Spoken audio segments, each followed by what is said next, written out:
Hello everyone, I am Sarita Rawat, Assistant Professor, School of Pharmacy, Suresh Gyan Vihar University, Jaipur.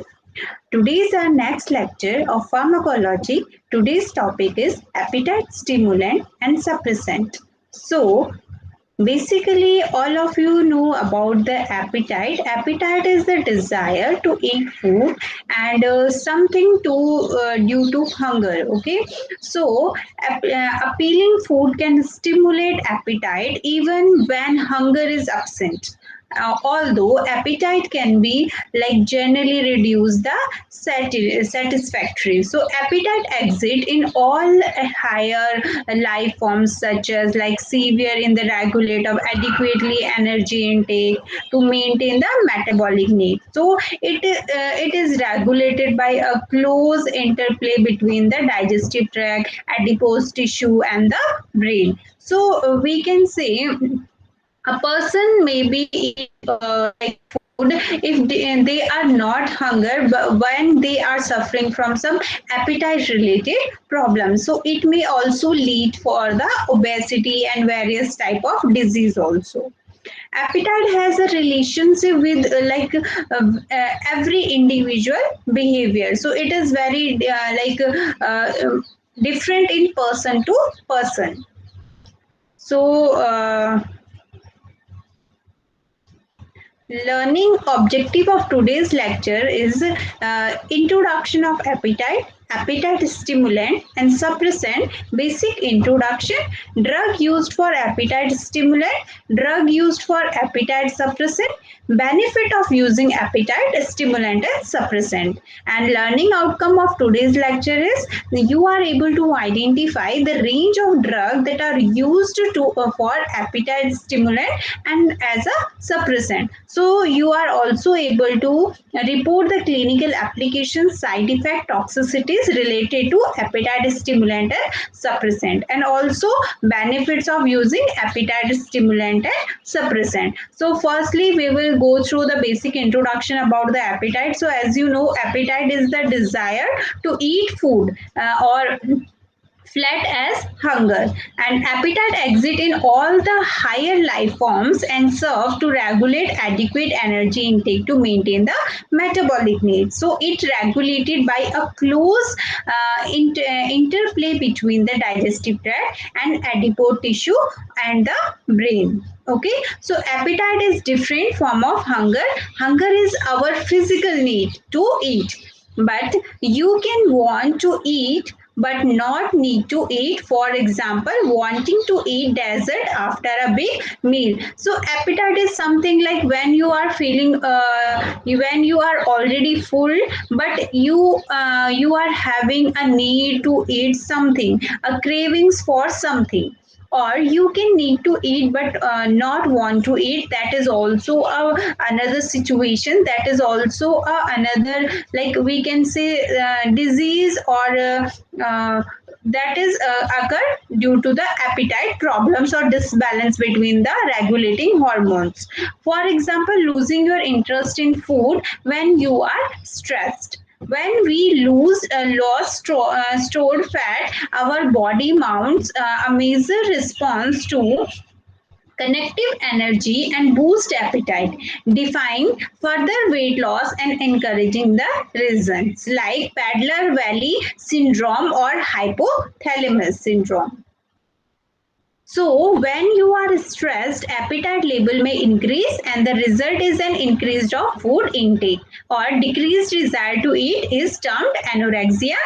When you are not willing to eat something, and because of that your weight again very loss, you suffer from very like metabolic disorders, very physical disorders, then increased appetite is called orexia. Okay, so overeating is also a problem because it can cause obesity in the person. So while polyphasia or hyperphagia is increased eating, and dysregulation of appetite contribute to anorexia nervosa, bulimia nervosa, cachexia, overeating and binge eating disorder. The hypothalamus, a part of your brain, is the main regulatory organ for the human appetite. So it regulates all the feelings, all the sensation, or all the stimulation for the appetite. The neurons that regulate appetite appears to be mainly serotonergic. Now, the hypothalamus sends external stimuli mainly through a number of hormones such as leptin and ghrelin, PYY336 orexin, and cytokinin, or modify the hypothalamic response. So they produce by the digestive tract and by the adipose tissue, that is leptin and adiponolactin.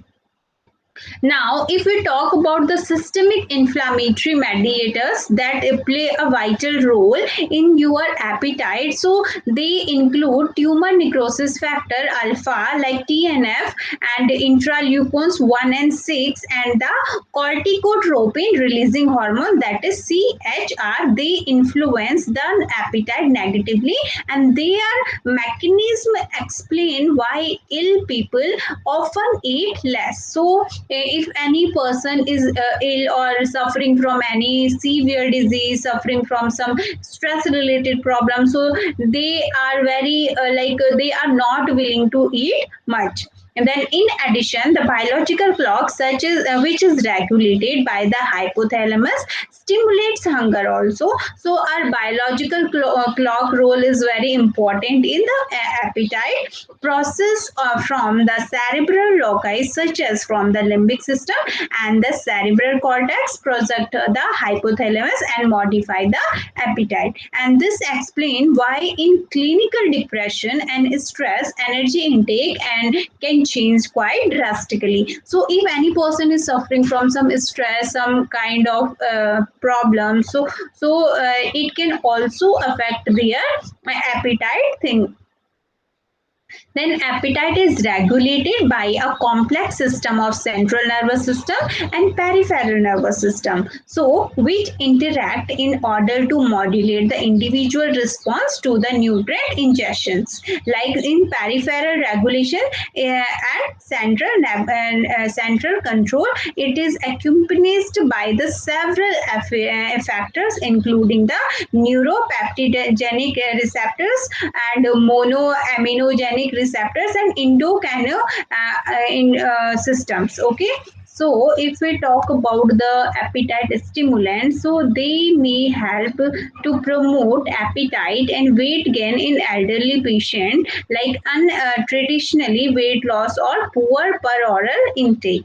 So drug should not be considered as first line treatment for the appetite stimulants. So even if successful in including weight gain, long term effect on quality of life are unknown.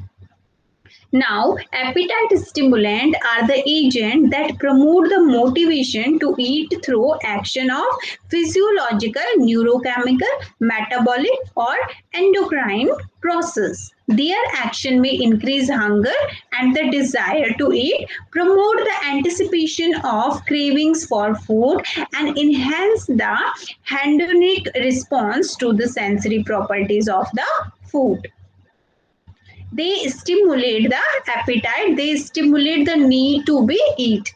Then these physical effects may occur over consumptions by increasing the silence of the attention to food stimuli and so advance the initiation of eating, or by increasing meal frequency and meal size and meal duration. So drug that increase appetite and food intake and that may be used for the ameliorations of loss of appetite and the body weight associated with the illness or radial medical treatment of the disease.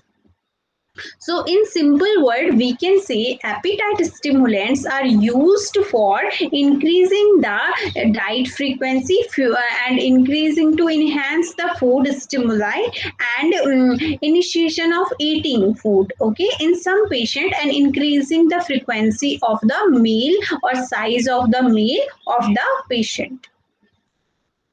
Now we have classified appetite stimulants into some categories according to their mechanism of action. So we have the first category is H1 receptor antagonist or inverse antagonist. So we have, for example, olanzapine, and we have chlorohepatidine and pyotharpine. So next we have dopamine agonist. Dopamine antagonists include haloperidol, chlorpromazine, olanzapine. Then we have corticosteroid also for the appetite stimulant. For example, we have hydrocortisone and prednisone. Then we have creatinine steroids, that we have megalostol acetate, and then we have anabolic steroid, then we have a testosterone, for example. Then we have sulfonylurea anti-diabetic drug, which stimulates the appetite. So for example, we have tolbutamide. Now coming to the appetite stimulant, some have been research in the literature. We find out these following appetite stimulants are very helpful. Like we have dronabinol, which came into a Marinol brand name. Then we have a mitrazapine, and then we have a megalostol acetate. We have also included their brand name in the with them. Then we have metoclopramide, then we have cyclohepatidine, then we have nabatic steroids, then we have gelatinous recombinant human growth hormone, and then we have testosterone. So we will study in deep about them one by one. So first one we have dornabinol. Okay, so Dronabinol come into the brand name Marinol. Marinol is the brand name of Dronabinol. So what is it? Okay, so it is a tetrahydrocannabinol. Okay, so it is used for weight gain in the cancer related anorexia patient. So those patients who are suffering from cancer like disease, so they can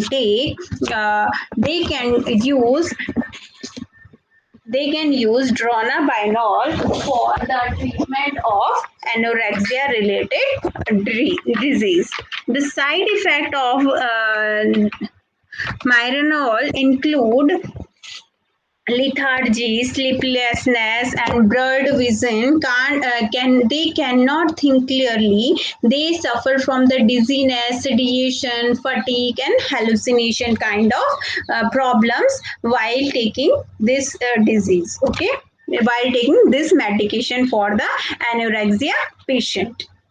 Next, we have mitrazapine. So mitrazapine drug came into the brand name Remeron. Okay, so it is what it is. What is Remeron? So Remeron is a serotonergic and norepinephrine uptake inhibitor that is used to treat depression in older adults, and it is used as appetite stimulant for cachexia and treats underlying depression in older adults.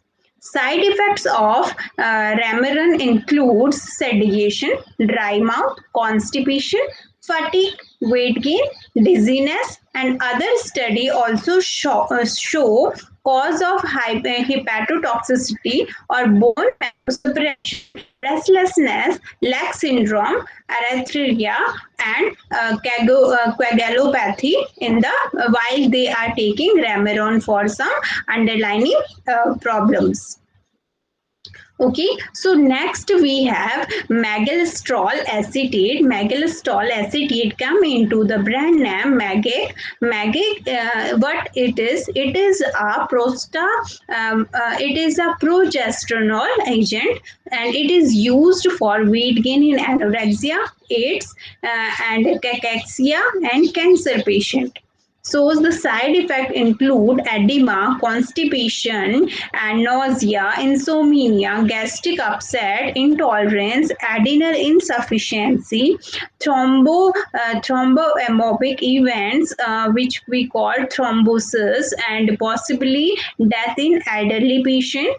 And it causes confusion occur as a major side effect of maggot. Okay. Now we have metoclopramide. Metoclopramide came into the brand name Reglan. Reglan is a prokinetic agent and it is used to relieve nausea, include anorexia. Okay, so the side effect include Parkinson's symptoms in elderly patients, many drug interactions such as B12, D3, and fish oils, aspirin, and castor. It can cause GI obstruction, proliferation, and hemorrhage. It can cause GI obstruction, proliferation, hemorrhage, history of seizures. It is used. It is use of the other agent like to increase movement disorder reaction, and it may increase the risk of seizure and movement disorder. Now, the next drug we have cyprohepatidine. Cyprohepatidine is came in the brand name Periactin. Periactin is antihistaminic and serotonin blocking drugs. The use of cyprohepatidine is it is used in weight gain in children with anorexia nervosa and cancer elderly in nursing homes. So the side effects include blurred vision, dry mouth, urinary retention, constipation, tachycardia, bilirubin in older patient. Then we have a next category of the drug and appetite stimulant is anabolic steroids. So anabolic steroid came into the brand name oxandrolone or oxandrine. Okay, so it is a synthetic anabolic steroid. It treats the wasting in AIDS, wasting in AIDS and cachexia in cancer. And the side effects include carpal tunnel syndrome, headache, and malaise, and gynecomastia, risk of prostate hyperplasia, fluid retention, and transaminase evaluations. Now, the next we have recommended human growth hormone. It is came into the brand name Serostim. It is a anaerobic growth hormone and it is used in increased lean body mass in HIV patient with wasting or cachexia. The side effects include carpal tunnel syndrome, headache, arthralgia, malaise, gynecomastia, edema, impaired fasting glucose. Now, the next category we have testosterone. So testosterone brand name came into the same name, and what is it? It is a steroid hormone from the androgen group and it's found in mammals, reptiles, birds and other vertebrates. Okay, so it is used to treat cachexia and weight loss in the HIV patient. Side effects include higher hematocrit, leg edema, prostate events, lower HDL level, and possible metabolic syndrome in the men. Now, coming to the point, appetite suppressant, before that we can say appetite stimulant is useful in very disease and very day-to-day conditions of the patient to improve the weight loss problem. But at the same point, they have lots of side effects which are also very lethal and harmful for the patient.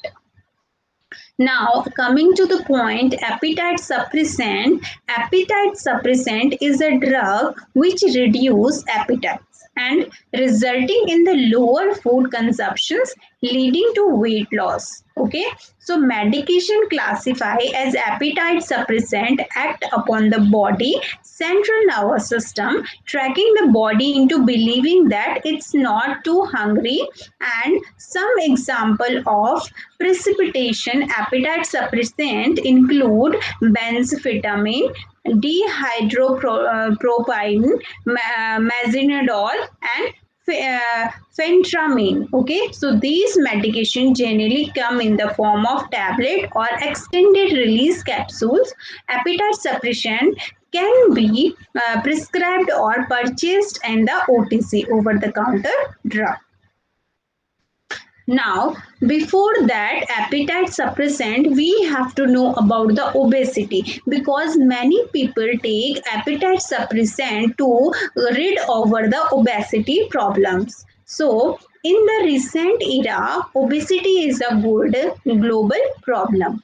It is due to the food habit of today's generation. Most of us found of just junk food like fried food, cake, pastries, pizzas, cold drinks, and etc. These food are the main reason of fat absorbed in our body. So most of us want to look fit and slim. But keep in your mind that if you do not change your food habit, then you cannot be in the shape.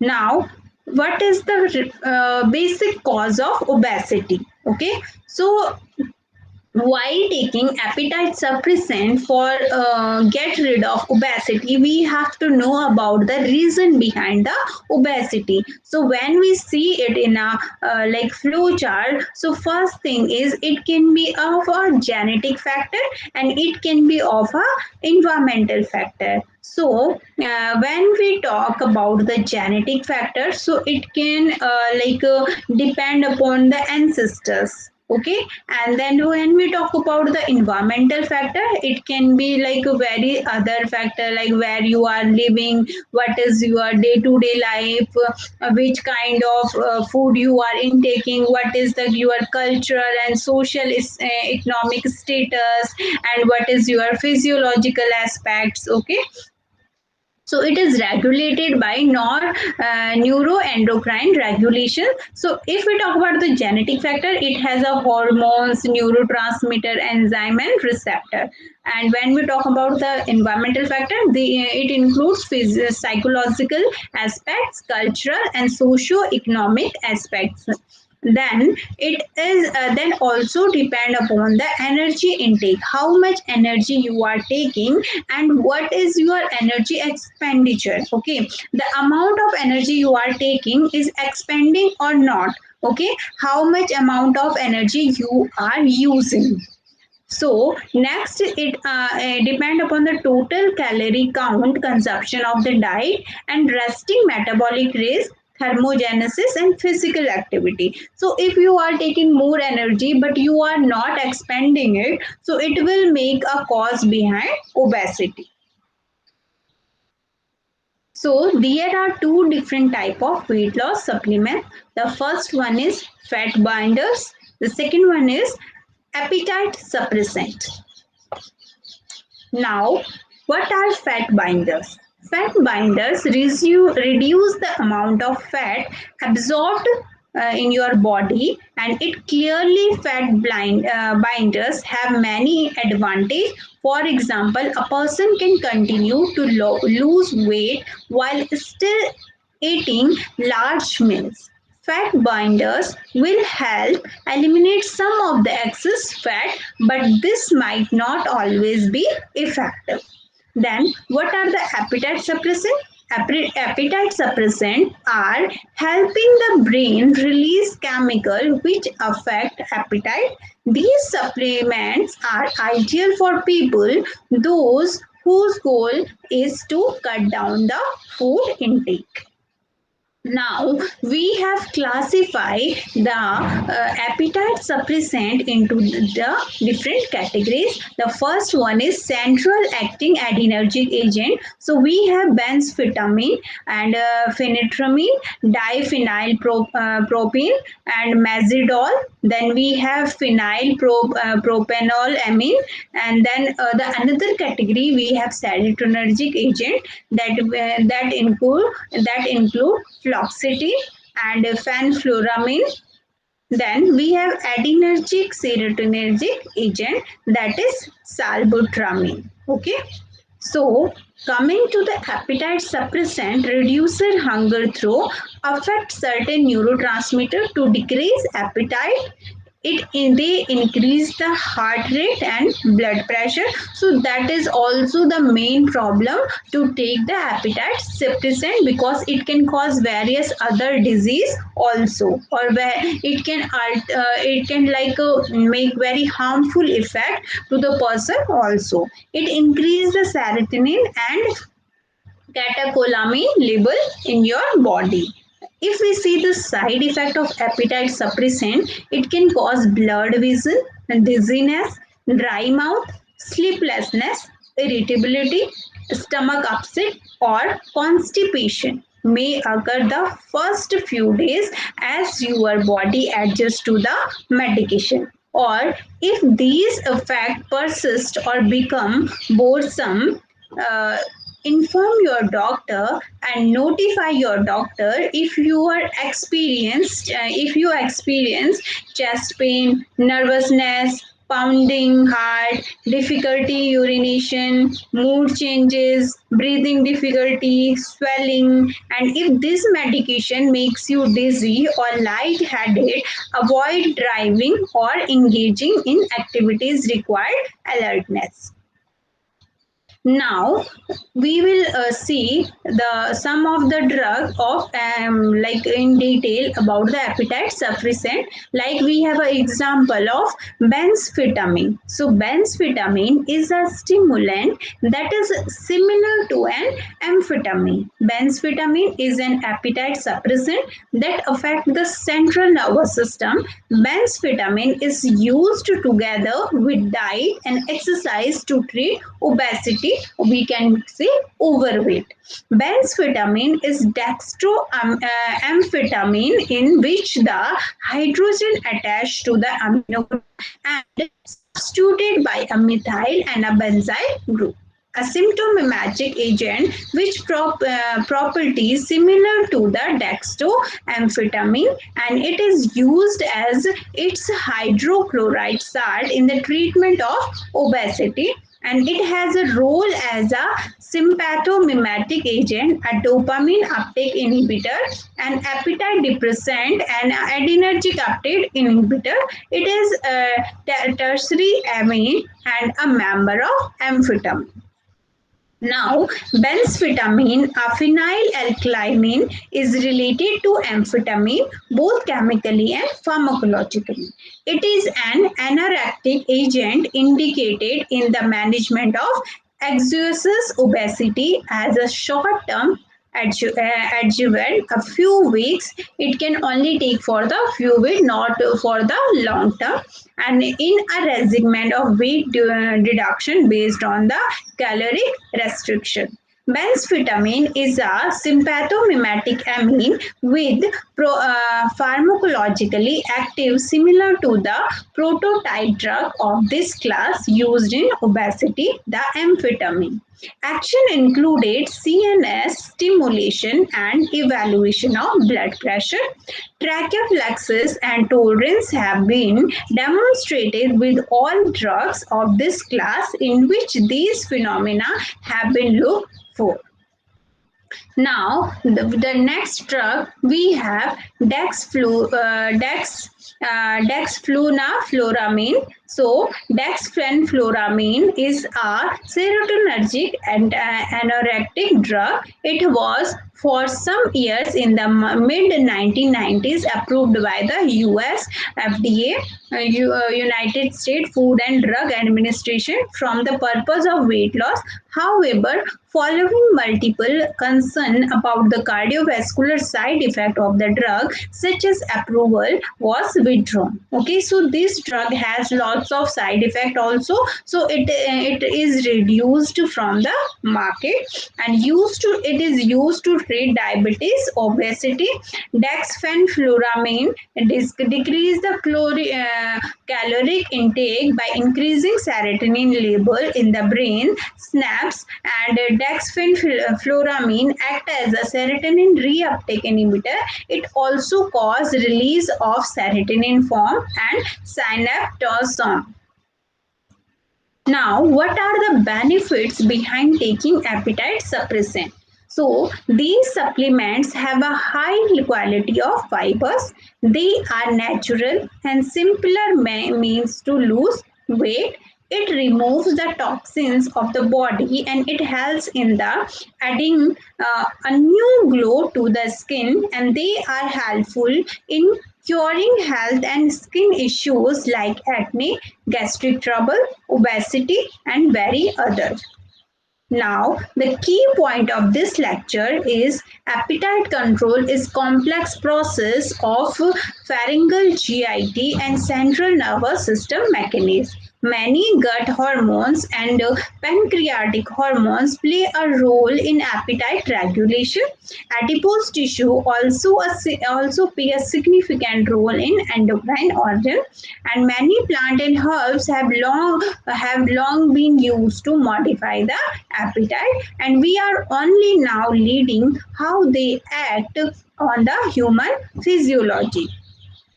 Now we can say and we can summarize all these things, that appetite stimulant and suppressant are useful to the body, but as well as in the same time they are very helpful for the body, for the human also. They have a role in the disease. They have a limited and excessive they have a limited role in the disease related problems also, but they can also cause very another problems in the person. Okay, like they have a role in the eating disorder, and they have role in the obesity, and they have role in the anorexia condition.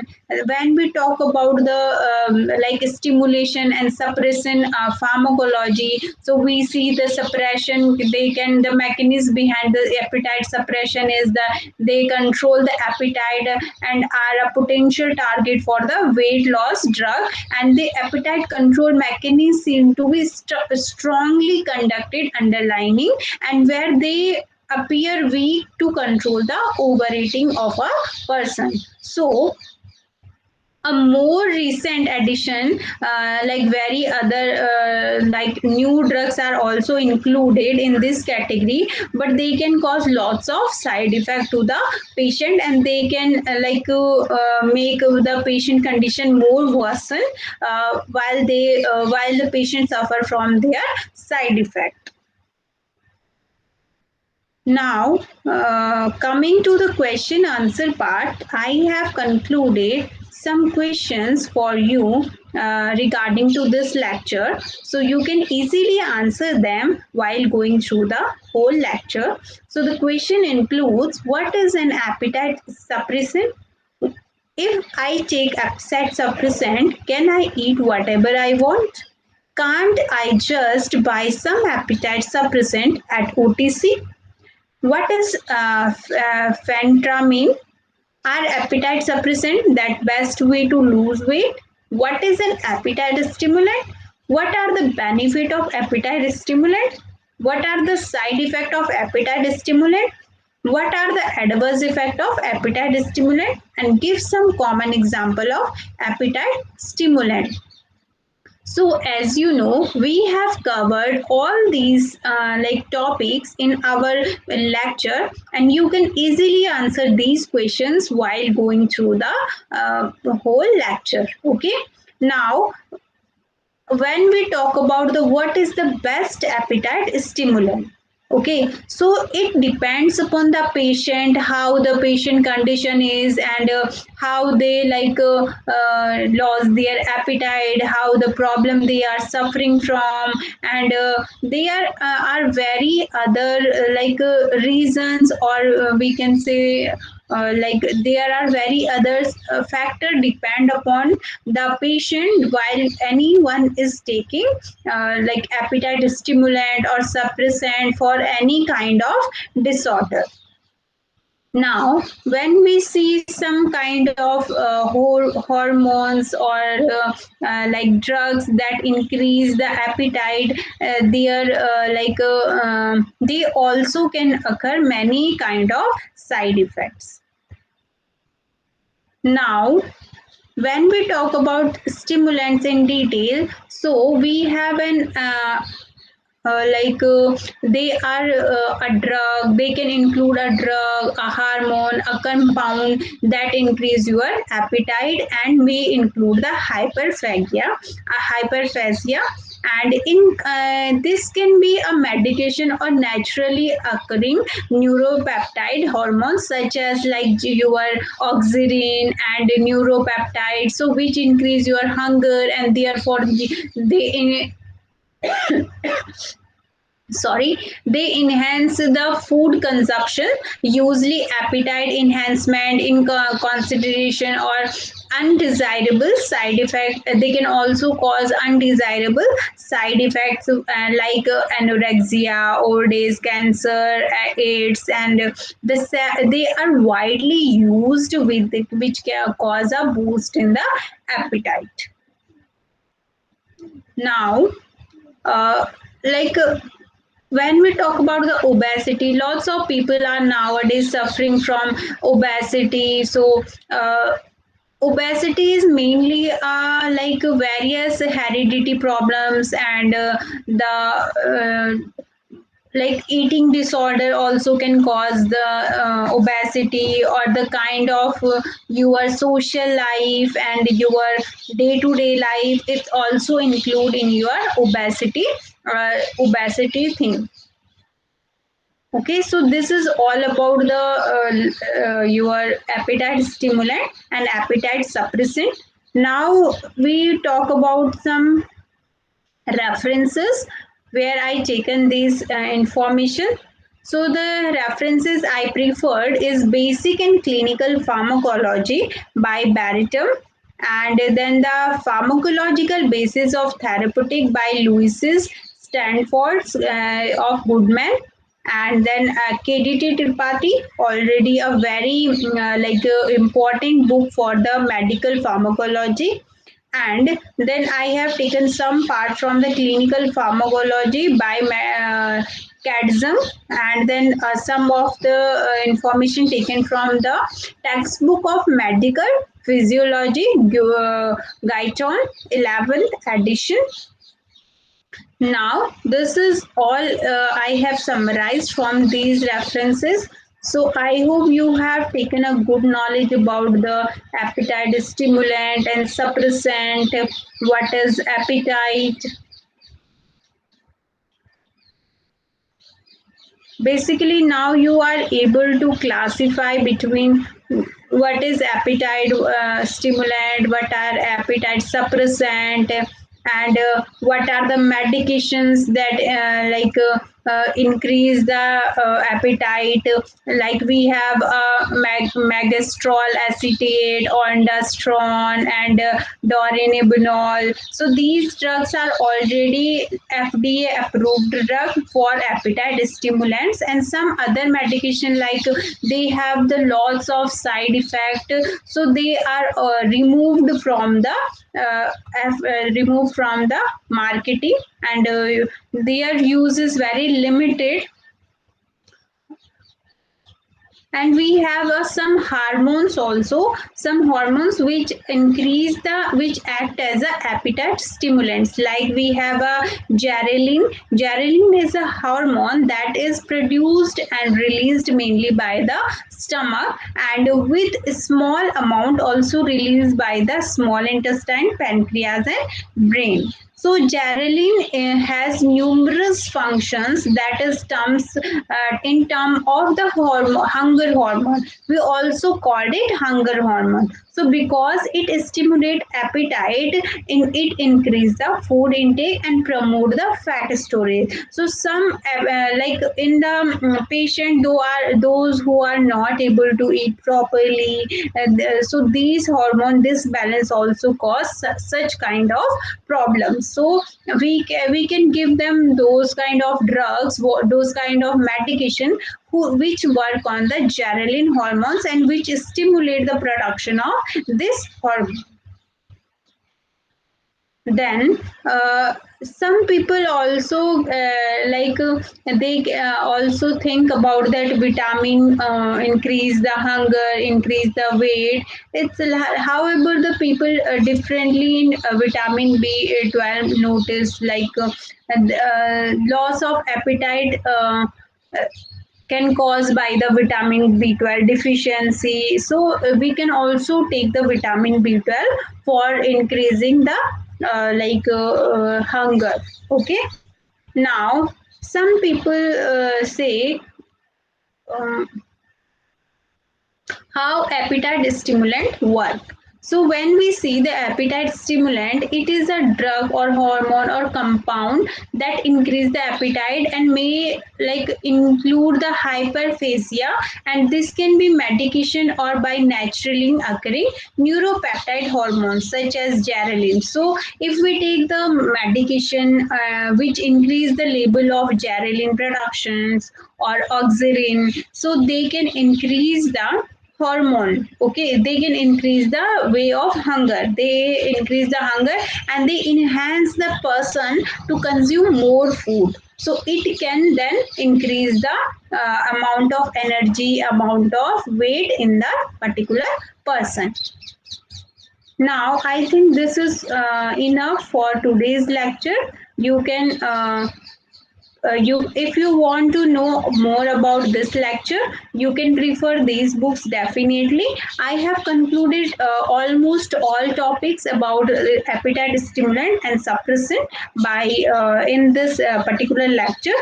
So thank you for today, thank you for patiently listening to me. Look forward for more lecture like this. Thank you.